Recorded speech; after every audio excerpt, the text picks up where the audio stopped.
कहानी की शुरुआत होती है मार्क और सैम नाम के दो आदमी जो अमेरिकन एफबीआई के सीक्रेट एजेंट्स हैं। इस वक्त वो दोनों एक पुरानी और खंडर जैसी दिखने वाली जगह पर पहुंचे थे। दरअसल उन्हें खबर मिली थी कि यहाँ एक ड्रग डील होने वाली है, इसलिए ये दोनों नकली डीलर्स बनकर ड्रग सप्लायर्स को पकड़ने आए थे। मार्क एक टिपिकल अमेरिकन नहीं बल्कि वो अमेरिकन के पास आए एक छोटे लेकिन खूबसूरत आइलैंड से बिलोंग करता था। पर मार्क एफबीआई ज्वाइन करने के बाद पिछले 11 सालों से परमानेंटली अमेरिका में शिफ्ट हो गया था, लेकिन इसकी फैमिली अब भी उसी आइलैंड पर रहती है जिनमें उसकी माँ लियोना, उसका भाई खबीब और उसकी गर्लफ्रेंड अकीला शामिल हैं। दूसरा एजेंट सैम जो एक प्रॉपर अमेरिकन था और उसकी कोई खास फैमिली भी नहीं थी। वहां थोड़ी ही देर में वो ड्रग सप्लायर्स भी आ जाते हैं। सबसे पहले मार्क उनकी गाड़ी के पास जाकर डील वेरीफाई करता है और सैम थोड़ी दूर खड़े होकर सिचुएशन पर नजर रखे होता है। तभी सप्लायर का एक आदमी गन लेकर सैम के पास आता है और ये कंफर्म करता है कि वो डीलर ही है ना, और साथ ही वो सैम को पैसे दिखाने को कहता है, लेकिन सैम बिल्कुल शांत रहते हुए उसे पैसे दिखा देता है। उधर मार्क ड्रग्स को ध्यान से चेक करता है और कंफर्म कर लेता है कि ये असली माल है। कुछ देर तक सब कुछ शांत रहता है, लेकिन तभी अचानक दोनों अपना एक्शन मोड ऑन कर देते हैं और सप्लायर्स पर हमला करके और कुछ ही देर में उन्हें ढेर करके अपना मिशन कंप्लीट कर लेते हैं। दोनों नॉर्मल होकर आपस में बात कर ही रहे थे कि तभी मार्क के फोन पर उसकी माँ का कॉल आता है। वो घबराई हुई आवाज में मार्क को बताती है कि उसके भाई खबीब का खून हो चुका है। ये सुनते ही मार्क एकदम से शॉक हो गया। दरअसल कुछ समय पहले ही आइलैंड पर मार्क का भाई खबीब मैनुअल नाम के एक मिलेनियर बिजनेसमैन के बार में बारटेंडर की जॉब करने लगा था। पर एक दिन वहां नोवा नाम की एक नाइजीरियन सिंगर लड़की आई हुई थी। वो बार में सिंगर की नौकरी पाने के लिए अपना म्यूजिक का डेमो देती है। वहां बार का ओनर मैनुअल नोवा की सिंगिंग से काफी इंप्रेस हुआ और वो उसे ऑफर देता है कि वो उसको एक नॉर्मल सिंगर से 3 गुना ज्यादा पैसे देगा, लेकिन बदले में सिंगिंग के साथ हर सैटरडे और संडे की रात उसे मैनुअल के साथ बितानी होगी। ये ऑफर सुनते ही नोवा बहुत खुश हुई और वो मैनुअल को हाँ बोल देती है। और ये चीज सेलिब्रेट करने के लिए मैनुअल खबीब को उनकी टेबल पर वाइन सर्व करने के लिए कहता है। खबीब वाइन सर्व कर रहा होता है कि तभी गलती से उसके हाथ से थोड़ी वाइन नोवा के कपड़ों पर गिर गई, जिसे देखकर खबीब घबरा गया और नोवा से बार बार माफी मांगने लगा। लेकिन नोवा से शांत रहने को कहती है, पर मैनुअल का बिहेवियर अचानक बदल गया। उसका शांत चेहरा गुस्से में बदल गया और वो कहता है कि तुम्हें यहाँ काम करते हुए 3 महीने हो चुके हैं, फिर भी तुम्हें ये नहीं पता कि कस्टमर ही किंग है और उसे कोई तकलीफ नहीं होनी चाहिए। और इतना कहते ही बिना सोचे समझे मैनुअल खबीब के गले पर एक कट लगा देता है, जिससे खबीब की वही जान चली गई। ये सब देखकर नोवा पूरी तरह शॉक हो गई और उसे समझ आ जाता है कि मैनुअल कोई आम बिजनेसमैन नहीं बल्कि एक बेहद खतरनाक गैंगस्टर है। दरअसल मैनुअल एक बड़ा इंटरनेशनल क्रिमिनल है जिसके इलीगल बिजनेस कई देशों में फैले हुए हैं। इस आइलैंड पर पुलिस की पकड़ कमजोर होने की वजह से वो अपने इलीगल बिजनेस को और बेहतर तरीके से चलाने के लिए यहाँ आया हुआ था। फिलहाल बार में खबीब के मर्डर की इकलौती गवाह नोवा थी, जिस पर मैनुअल उसे साफ शब्दों में कह देता है कि अब उसे इसी आइलैंड पर रहना होगा और अगर उसने यहाँ से भागने की जरा भी कोशिश की तो वो उसे जान से मरवा देगा। अपने ऊपर कोई इल्जाम ना आए इसलिए मैनुअल खबीब की लाश को समुद्र के किनारे फेंकवा देता है और वहीं से आइलैंड वालों को खबीब की बॉडी मिलती है। अगले दिन मार्क आइलैंड पर पहुंच गया था। वो अपनी मां लियोना और बाकी आइलैंड के लोगों के साथ मिलकर खबीब की सारी अंतिम क्रियाएं पूरी करता है। मार्क का आइलैंड काफी छोटा लेकिन बेहद खूबसूरत था। आइलैंड पर बहुत ही लिमिटेड लोग रहते थे और उनके घर भी काफी बड़े और बेहद खूबसूरती से बने हुए थे। लेकिन इस आइलैंड का एक वीक पॉइंट था कि गवर्नमेंट का ज्यादा प्रेशर या पुलिस की कोई खास मजबूत पकड़ नहीं थी। फिलहाल यहाँ से निकलने के थोड़ी ही देर बाद मार्क अपनी माँ के साथ उनके घर पहुंचता है। लियोना खबीब को याद करके बहुत ज्यादा रो रही होती है और उसकी पुरानी चीजें निकाल कर उसे याद कर रही थी। मार्क ने खबीब को आज से करीब 11 साल पहले देखा था, इसलिए वो भी उसके कमरे में जाकर उसकी पुरानी चीजों को देखकर उसे याद करने लगा था।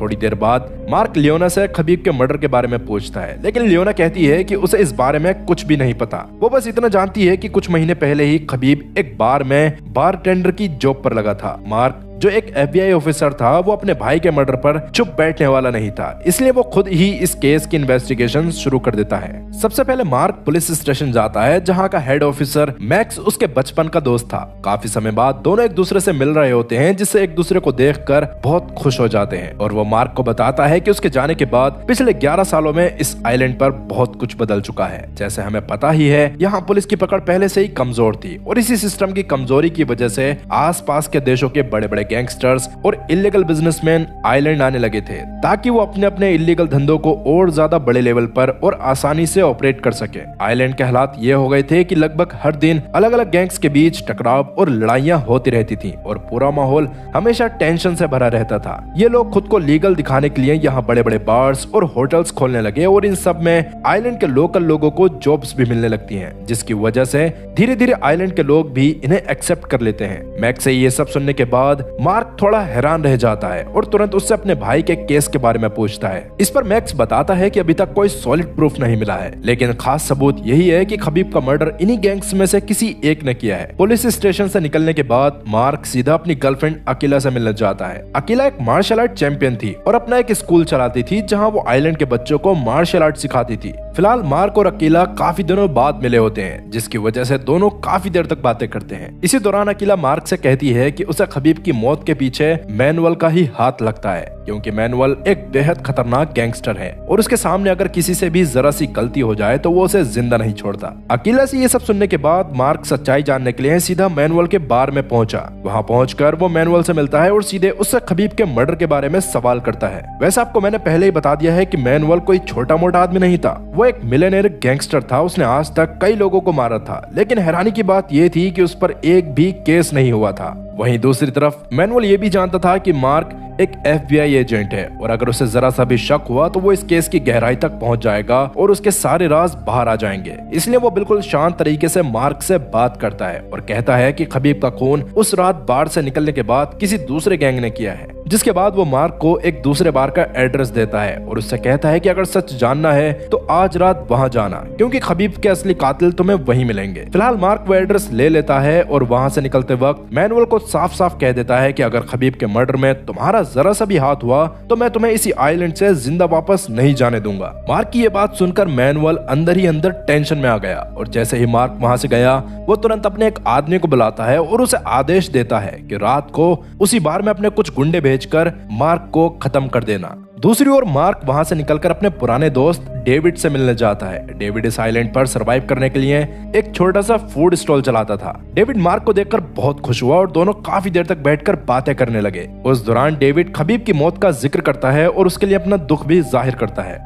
थोड़ी देर में मार्क उससे उनके पुराने हथियारों के बारे में पूछता है और यहाँ पर एक बहुत बड़ा खुलासा होता है कि अमेरिका जाने से पहले मार्क और डेविड मिलकर इस आइलैंड पर एक गैंग चलाते थे और उनका काम था मैनुअल जैसे गैंगस्टर्स को खत्म करना जो इस आइलैंड पर इलीगल काम करने आते थे। डेविड ने वो सभी हथियार एक पुराने घर के अंदर छुपा रखे थे जो वो मार्क को बता देता है। मार्क उस जगह पर जाकर जमीन खोदता है और वहां से सारे हथियार निकाल लेता है, जिसके बाद मार्क रात को अपनी सेफ्टी के लिए कुछ हथियार लेकर मैनुअल के बताए गए बार में पहुंचा। सबसे पहले मार्क वहां मौजूद सभी नॉर्मल लोगों को सेफली बाहर निकाल देता है ताकि किसी बेगुनाह को नुकसान ना पहुंचे। जिसके बाद वो धीरे धीरे वहां मौजूद गैंग मेंबर्स को एक जगह इकट्ठा करता है और उनसे अपने भाई के मर्डर के बारे में सवाल करने लगा। लेकिन गैंग के लोग उसे सीरियसली लेने के बजाय उल्टे सीधे जवाब देने लगे और उसे वहां से चले जाने की धमकी देने लगे। तब मार्क अपने गुस्से पर काबू रखते हुए एक बार फिर शांत तरीके से अपने भाई के मर्डर के बारे में पूछता है, लेकिन सिचुएशन अचानक पलट जाती है। गैंग का लीडर सीधा मार्क पर गन तान देता है, लेकिन मार्क बिना एक सेकंड गवाए एक ही मूव में उसके हाथ से गन छीन लेता है, जो देखकर बाकी गैंग मेंबर्स भी अपने अपने हथियार निकाल लेते हैं, जिसकी वजह से मार्क को मजबूरन लड़ाई करनी पड़ी। आगे सभी मार्क पर हमला करते हैं, लेकिन मार्क सबको एक एक करके गिरा देता है। आखिर में मार्क उस गैंग के लीडर के पास जाता है और उससे अपने भाई की मौत के बारे में पूछता है, लेकिन गैंग का लीडर साफ मना कर देता है। वो कहता है कि उनमें से किसी ने भी खबीब को नहीं मारा। ये सुनते ही मार्क का शक सीधा मैनुअल पर चला गया। मार्क वहां से निकलने ही वाला था कि तभी अचानक मैनुअल के भेजे हुए कुछ आर्म्ड बाइकर्स वहां पहुंच जाते हैं और बिना कोई मौका दिए वो मार्क पर फायरिंग शुरू कर देते हैं। लेकिन उन बाइकर्स के पास हैवी वेपन्स थे, जिसकी वजह से सिचुएशन और ज्यादा डेंजरस हो गई। तब हालात को समझते हुए मार्क पीछे के गेट से भागने लगा, लेकिन वो बाइक राइडर्स भी उसका पीछा नहीं छोड़ते और उसके पीछे पीछे लग जाते हैं। तब मार्क तेजी से गलियों में दौड़ता हुआ बीच बीच में छुपकर उन पर फायरिंग भी करता है, लेकिन फिर भी वो तीनों बाइक राइडर्स उसका पीछा नहीं छोड़ते और आखिरकार मार्क अपनी चालाकी का इस्तेमाल करते हुए उन्हें चकमा देने में कामयाब हो गया और एक सेफ जगह जाकर छुप गया, जिसकी वजह से वो राइडर्स उसे ढूंढ नहीं पाए और आखिर में वहां से वापस चले गए। वहां उन बाइक राइडर्स में से एक मैनुअल को कॉल करता है और उसे बताता है कि मार्क उनके हाथ से निकल गया। ये सुनते ही मैनुअल गुस्से से आग बबूला हो गया और फोन पर ही उन पर चिल्लाने लगा। फिर बिना वक्त गवाए वो एक खतरनाक ऑर्डर देता है कि मार्क को डराने के लिए उसकी माँ लियोना को खत्म कर दो। ये सुनते ही वो तीनों राइडर्स बिना देरी किए सीधा मार्क के घर की तरफ निकल पड़े। मार्क के घर पहुंचकर वो चुपचाप अंदर घुसते हैं और सीधा लियोना के बेडरूम तक पहुंच जाते हैं और बिना कुछ सोचे वो उस पर ताबड़तोड़ गोलियां चलाना शुरू कर देते हैं। लेकिन जैसे ही वो पास जाकर देखते हैं तो एकदम से शॉक हो गए, क्योंकि वहाँ लियोना नहीं थी बल्कि उसकी जगह तकिए रखे हुए थे। दरअसल मार्क को पहले ही इस बात का शक हो गया था, इसीलिए उसने अपनी माँ लियोना को सेफ रखने के लिए उसे अपनी गर्लफ्रेंड अकीला के घर शिफ्ट कर दिया था, जो देखकर राइडर्स काफी ज्यादा फ्रस्ट्रेट हो गए और वापस लौटने लगे। लेकिन तभी उनमें से एक की नजर दीवार पर लगे एक फोटो फ्रेम पर पड़ती है। वो फोटो मार्क और अकीला की थी और अब वो राइडर उस फोटो को अपने साथ ले गए। खैर कुछ ही देर बाद पुलिस को बार में हुई उस वायलेंट फाइट की खबर मिल जाती है, जिसके बाद मैक्स अपनी टीम के साथ तुरंत वहां इन्वेस्टिगेशन के लिए पहुंच जाता है। वहां इन्वेस्टिगेशन के दौरान उसे ये भी पता चलता है कि कुछ गुंडों ने मार्क के घर पर भी हमला किया है। जो सुनते ही वो बिना देरी किए सीधा मार्क के घर पहुंचा और मार्क को भी वहां बुला लिया। अब जैसे ही मार्क अपने घर पहुंचता है और अपने घर की हालत देखता है तो वो गुस्से से भर जाता है और मैक्स से कहता है कि ये हमारा अपना आइलैंड है, हमारे पूर्वजों ने इसे अपने हाथों से बनाया है, फिर भी हम इस आइलैंड पर सेफ नहीं है। तब मैक्स के पास इसका कोई जवाब नहीं होता और वो चुपचाप खड़ा रह जाता है। तब मार्क मैक्स से अपने भाई के केस के बारे में पूछता है। मैक्स मार्क को बताता है कि इन्वेस्टिगेशन के दौरान उन्हें नोवा नाम की एक नाइजीरियन लड़की के बारे में पता चला है, जो इस केस के बारे में काफी कुछ जानती है और अगर वो सच बोल दे तो ये पूरा मामला यही सोल्व हो जाएगा। जो सुनते ही मार्क बिना समय गवाए अगले ही दिन सीधा नोवा के होटल पहुंचा। वहां वो उसका रूम ढूंढ लेता है और दरवाजा खोलने के लिए कहता है, लेकिन नोवा डर के मारे दरवाजा खोलने से साफ मना कर देती है। तब मार्क अपना बैज निकालकर उसे दिखाता है, जिसे देखकर नोवा को उस पर थोड़ा भरोसा हो गया और वो धीरे से दरवाजा खोल देती है। दरअसल मैनुअल ने नोवा पर नजर रखने के लिए अपने कुछ आदमी लगा रखे थे ताकि वो कहीं भाग न सके, लेकिन मार्क उन्हें चकमे देकर किसी तरह वहां तक पहुंच गया था। और जब मार्क नोवा से ठीक से मिला तो नोवा ने रो रो कर अपनी हालत खराब कर ली थी। अब मार्क उससे खबीब के मर्डर के बारे में सच बताने को कहता है और उसे भरोसा दिलाता है कि अगर वो सब कुछ सच सच बता दे तो वो उसे आज ही इस आइलैंड से बाहर निकलवा देगा। ये सब सुनकर नोवा के अंदर इस आइलैंड से निकलने की एक आखिरी उम्मीद जाग उठती है और फिर वो मार्क को सब कुछ बताना शुरू कर देती है, कैसे वो इस आइलैंड पर आई, कैसे मैनुअल ने खबीब का खून किया और कैसे उस वारदात की गवाह होने की वजह से उसे यहीं इस आइलैंड पर कैद करके रखा गया। ये सारी बातें वो मार्क को बता देती है, जो सुनने के बाद मार्क के अंदर गुस्सा और बदले की आग और भी तेज हो गई और वो तय कर लेता है कि वो किसी भी हाल में मैनुअल से बदला लेकर रहेगा। और नोवा से किए हुए वादे के मुताबिक मार्क उसे सेफली होटल से बाहर निकालता है और उसे इस आइलैंड से बाहर भेजने की जिम्मेदारी मैक्स को सौंप देता है। तब इंस्पेक्टर मैक्स नोवा को अपने साथ लेकर वहां से निकलता है और उस आइलैंड से बाहर भेजने के लिए एक पोर्ट पर ले जाता है, जहां वो उसे फ्लाइट की टिकट देकर सेफली इस आइलैंड से रवाना कर देता है। इधर मार्क अकीला के घर पहुंचता है, जहां वो अपनी माँ लियोना और अकीला को खबीब के कातिल मैनुअल की पूरी सच्चाई बता देता है। वहीं दूसरी तरफ मैनुअल का बंगलो दिखाया जाता है, जहां उसने कुछ लोगों को बंदी बनाकर रखा हुआ था। दरअसल ये वही आर्म्ड बाइकर्स थे जो पिछली रात मार्क और उसकी माँ लियोना को मारने में नाकाम रहे थे। अब वैसे मैनुअल के बारे में हमें पता ही है कि कैसे उसके अंडर काम करने वाले किसी भी आदमी से अगर जरा सी भी गलती हो जाए तो वो उसे जिंदा नहीं छोड़ता। इसी वजह से वो गुस्से में उन दो राइडर्स को वही मार देता है। लेकिन तीसरा राइडर, जिसने पिछली रात मार्क के घर से उसकी और अकीला की फोटो उठाई थी, वो तुरंत वो फोटो मैनुअल को दिखाता है और साथ ही अकीला के स्कूल और उसके घर दोनों के एड्रेस भी उसे बता देता है। दरअसल ये तीनों लोग इसी आइलैंड के लोकल थे जो सिर्फ पैसों के लिए मैनुअल के अंडर काम कर रहे थे। मैनुअल मार्क को डराने और उसे कंट्रोल में रखने के लिए अकीला को उठाने का प्लान बनाता है और वो 4 आदमियों की एक टीम अकीला के स्कूल भेजता है, लेकिन वहाँ अकीला नहीं मिलती, जिसकी वजह से वो लोग सीधे उसके घर पहुंच जाते हैं। उधर घर के अंदर अकीला, मार्क और लियोना आपस में बातें कर रहे थे। तभी मार्क को बाहर गाड़ियों की आवाज सुनाई दी। वो आवाज सुनते ही तुरंत सतर्क हो गया और बिना देरी किए अपने छुपाए हुए हथियार निकाल लेता है। वो एक गन खुद अपने पास रखता है और दूसरी अकीला को देता है। आगे वो तीनों पीछे के दरवाजे से जंगल की तरफ भागते हैं। दूसरी तरफ वो चारों अटैकर्स अकीला के घर में घुस गए और तलाशी लेने लगे। तभी 2 बंदे घर के पीछे का दरवाजा खुला देखते हैं, जिससे वो उन्हें ढूंढने के लिए जंगल की तरफ जाने लगे। वहीं मार्क, अकीला और लियोना जंगल की तरफ भाग रहे थे। तभी वो 2 अटैकर उन्हें देख लेते हैं और उन पर फायरिंग शुरू कर देते हैं। तब मार्क भी तुरंत कवर लेकर डेडली तरीके से उन पर रिटर्न फायरिंग शुरू कर देता है। वहाँ दूसरी तरफ मैक्स को इस अटैक की इन्फॉर्मेशन मिल गई थी। तब वो भी बिना वक्त गवाए अकीला के घर पहुंचा और अकीला के घर पहुंचते ही मैक्स ने सिचुएशन को समझते ही अटैकर्स पर फायरिंग शुरू कर दी। उधर मार्क भी लगातार अटैकर्स पर फायरिंग कर रहा था, जिससे वो थोड़ी ही देर में एक अटैकर को मार गिरा देता है। और अब जो दूसरा अटैकर बचा था वो मार्क की हैवी फायरिंग देखकर डर गया था और वहाँ से भाग निकला। इधर मैक्स भी जवाबी फायरिंग कर रहा था, जिससे उन अटैकर्स पर काफी प्रेशर बन जाता है। इसलिए थोड़ी ही देर में बाकी बचे तीनों अटैकर्स भी अकीला के घर से भाग निकलते हैं। वहीं दूसरी तरफ मार्क, उसकी माँ लियोना और अकीला सेफ थे। वहीं मार्क और उसका परिवार सेफ है या नहीं ये जानने के लिए मैक्स मार्क को कॉल करता है। तब उसे पता चलता है कि तीनों सुरक्षित हैं, लेकिन मार्क कहता है कि वो मैनुअल को नहीं छोड़ेगा, पर सबसे पहले वो अपनी माँ लियोना और अकीला को किसी सुरक्षित जगह पहुंचाना होगा। थोड़ी देर में मार्क अकीला और अपनी माँ को लेकर अपने पुराने दोस्त डेविड के घर पहुंचा। वो डेविड से साफ साफ कहता है कि आज से लियोना और अकीला की जिम्मेदारी तुम्हारी है, उन्हें कुछ भी नहीं होना चाहिए। लेकिन तभी अकीला वहाँ रुकने से साफ मना कर देती है। वो मार्क से कहती है कि वो उसे अकेला नहीं छोड़ेगा और इसी बात को लेकर दोनों के बीच बहस शुरू हो गई। पर आखिरकार मार्क लियोना को डेविड के पास छोड़ देता है और अकीला को अपने साथ ले जाता है। अब दूसरी तरफ नोवा के होटल पर मैनुअल खुद नोवा को देखने के लिए आया था, लेकिन जैसे ही वो कमरे में जाता है उसे नोवा नहीं मिलती, जो देखकर मैनुअल का चेहरा एकदम से बदल गया और वो तुरंत टेंशन में आ गया। वो गुस्से में उस आदमी को बुलाता है जिसे नोवा पर नजर रखने और उसे खाना पानी देने की जिम्मेदारी दी गई थी। तब वो उससे पूछता है कि नोवा कहाँ है। तब वो आदमी घबराते हुए जवाब देता है कि वो कल दोपहर को आखिरी बार उसे खाना देने आया, तब उसने उसे देखा था, उसके बाद वो कहाँ गई उसे कुछ भी नहीं पता। जो सुनते ही मैनुअल का गुस्सा और भी हाई लेवल पर पहुंच गया, क्योंकि वो समझ गया था कि अगर नोवा पुलिस तक पहुंच गई तो उसके सारे गुनाह सामने आ जाएंगे और उसका पूरा एम्पायर खत्म हो जाएगा।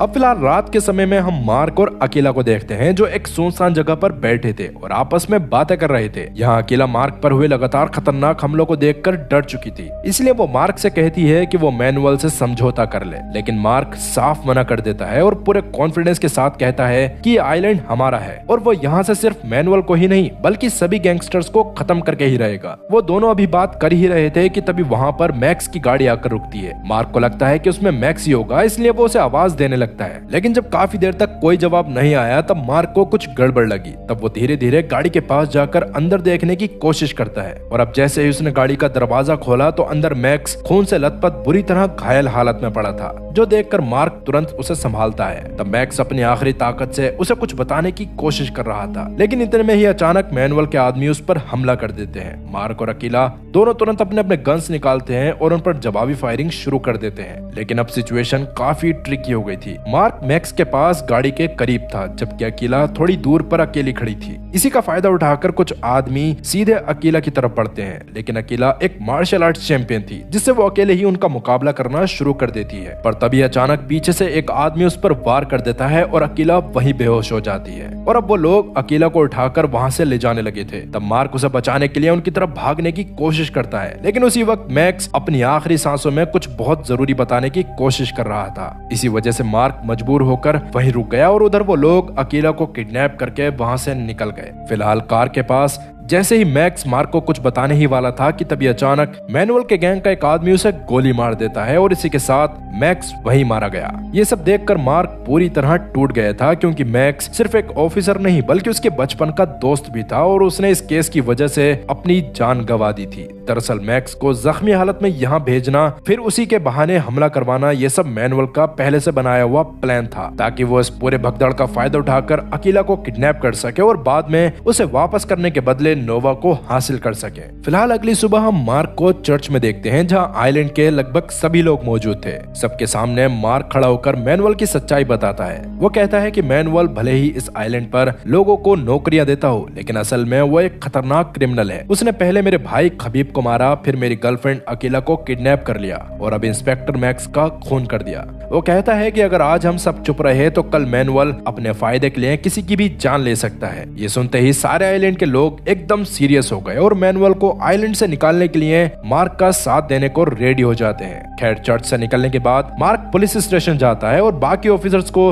मैक्स की मौत की खबर देता है और उनसे कहता है कि अब से मैक्स की जगह वो इस केस को लीड करेगा। जो सुनकर सारे ऑफिसर्स भी मार्क के साथ काम करने के लिए तैयार हो जाते हैं। मैक्स के केबिन में जाकर मार्क उसका लैपटॉप खोलता है और उसमें से कुछ बेहद शॉकिंग चीजें मिलती हैं। दरअसल मैक्स पहले से ही मैनुअल के खिलाफ सॉलिड एविडेंस इकट्ठा कर चुका था। उस लैपटॉप में मैनुअल के सभी लीगल बिजनेस की डिटेल्स, उनके कनेक्शंस और उनके स्ट्रॉन्ग प्रूफ्स मौजूद थे और शायद मरने से पहले मैक्स मार्क को इसी बारे में बताना चाहता था। वहाँ दूसरी तरफ हम अकीला को देखते हैं, जिसे मैनुअल ने आइलैंड के एक सुनसान हिस्से में बने एक पुराने खंडर जैसे बंगलों में बंदी बनाकर रखा हुआ था। और अब कुछ ही देर बाद FBI ऑफिसर सैम की एंट्री होती है। दरअसल मार्क काफी समय से उसके कॉल्स इग्नोर कर रहा था, जिससे सैम को उसकी चिंता होने लगी थी और इसी वजह से वो खुद उसे ढूंढते हुए इस आइलैंड पर आ गया। तब मार्क सैम को इस आइलैंड पर हुई आज तक की सारी घटनाएं डिटेल में बताता है, जिससे सैम उसकी मदद करने के लिए यहाँ रुकने के लिए कहता है। मार्क उसे मना करता है, लेकिन सैम उसकी बात नहीं मानता और उसकी मदद करने के लिए वहीं रुक जाता है। रात में जब मार्क पुलिस स्टेशन से अपने घर जा रहा था, तभी उसके पास अचानक मैनुअल का कॉल आया और मैनुअल मार्क के सामने एक डील रखता है। वो कहता है, कल सुबह ठीक 7 बजे तुम मेरी बताई हुई जगह पर आना और नोवा को मेरे हवाले कर देना और बदले में मैं अकीला को छोड़ दूंगा। मार्क को भी ये डील समझ आ जाती है और वो बिना ज्यादा सोचे इस डील के लिए हाँ कर देता है। लेकिन असल में मैनुअल एक बहुत बड़ी गलतफहमी में था। उसे ये नहीं पता था कि मार्क नोवा को पहले ही इस आइलैंड से बाहर भेज चुका है और इसी गलती की वजह से मार्क के पास अकीला को छुड़ाने का एक सुनहरा मौका आ गया था। मार्क को यह भी पता चल चुका था कि मैनुअल ने अकीला को कहां बंद करके रखा है, जिससे वो तुरंत सैम को कॉल करता है और उसे मैनुअल की इस डील के बारे में बताकर एक सॉलिड प्लान तैयार करता है। दरअसल मैनुअल ने मीटिंग की जगह अकीला को बंदी बनाई हुई जगह से काफी दूर रखा था, ताकि अगर कुछ भी गड़बड़ हो तो वो सिचुएशन को आसानी से कंट्रोल कर सके। इसलिए मार्क सैम से कहता है कि मैं सुबह 7 बजे मैनुअल की बताई हुई जगह पर जाऊंगा और उसे बातों में उलझाए रखूंगा। तब तक तुम कुछ ट्रस्टेड ऑफिसर्स के साथ 7 बजे से पहले ही उस जगह पहुंच जाना जहां अकीला को बंद करके रखा गया है और उसे वहां से छुड़ा लेना। अब सुबह होते ही प्लान के मुताबिक 7 बजे से पहले ही सैम अपने कुछ चुने हुए ऑफिसर्स के साथ उस जगह पहुंच गया जहां अकीला को बंद करके रखा गया था। वहां मैनुअल ने सिक्योरिटी के लिए कई हेवीली आर्म्ड लोग उस जगह पर तैनात किए थे, लेकिन सैम और बाकी ऑफिसर्स धीरे धीरे आगे बढ़ते हैं और एक एक करके सभी गैंग मेंबर्स को शांति से खत्म कर देते हैं। असल में अकीला को बिल्डिंग के फर्स्ट फ्लोर पर बंदी बना गया था, जहाँ सैम और उसकी टीम काफी सावधानी से सीढ़ियां चढ़ते हुए ऊपर की तरफ बढ़ती है। दूसरी तरफ मार्क भी मैनुअल की बताई हुई लोकेशन पर पहुंच गया था। ये जगह पूरी तरह से पुरानी खंडर जैसी थी। यहाँ सबसे पहले मैनुअल का एक आदमी मार्क की तलाशी लेता है। इसके बाद मैनुअल खुद मार्क के पास आया। तब मार्क उसे कहता है कि वो अकेला को छोड़ दे, लेकिन मैनुअल कहता है कि पहले तुम उसे नोवा ला कर दो, तभी मैं अकेला को छोड़ूंगा। तब मार्क उसे दिखाने के लिए एक झूठा कॉल करता है और कहता है मेरा आदमी नोवा को लेकर बस आने ही वाला है।